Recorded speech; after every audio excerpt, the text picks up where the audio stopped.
Cost. This is my 10th year of teaching in public schools, and I'm here to teach you some newfangled math.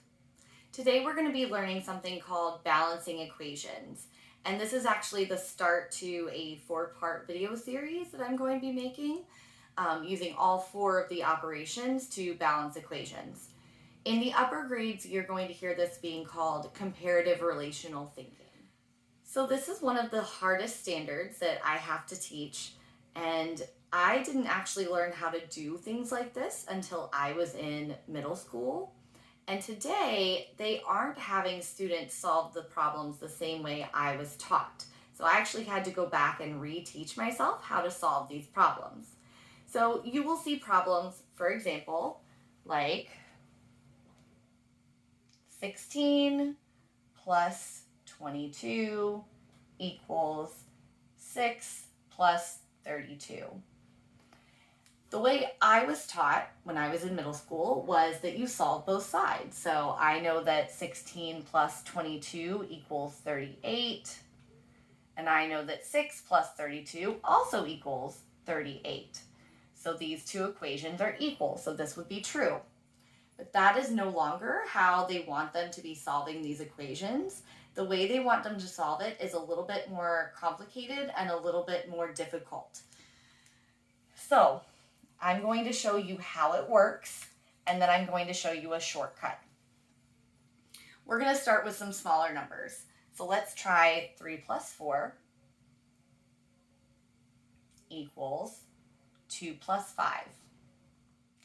So I'm going to model this side of the equation.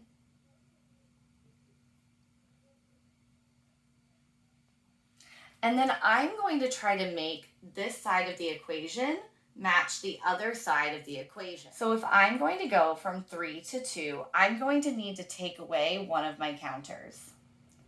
So I'm going to subtract 1.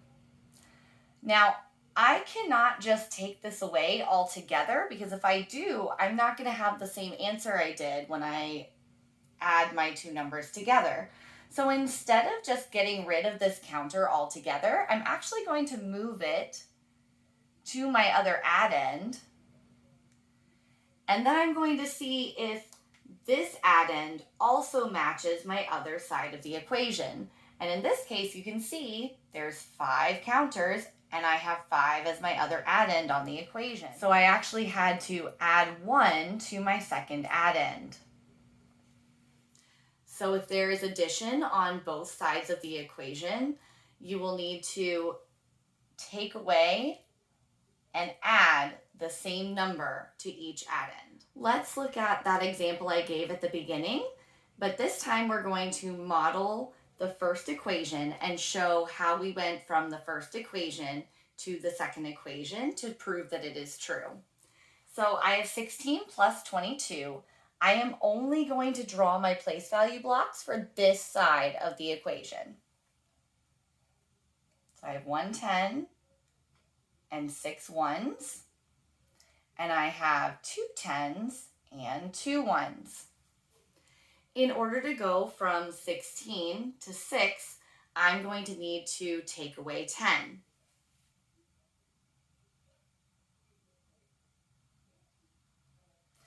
I can't just get rid of this 10, so instead of getting rid of it, I'm going to move it to my second addend and make sure that this addend matches what is on the other side of the equation. So now I have 3 10s and 2 1s, which is the same that I have on the other side of the equation. So this equation is also true.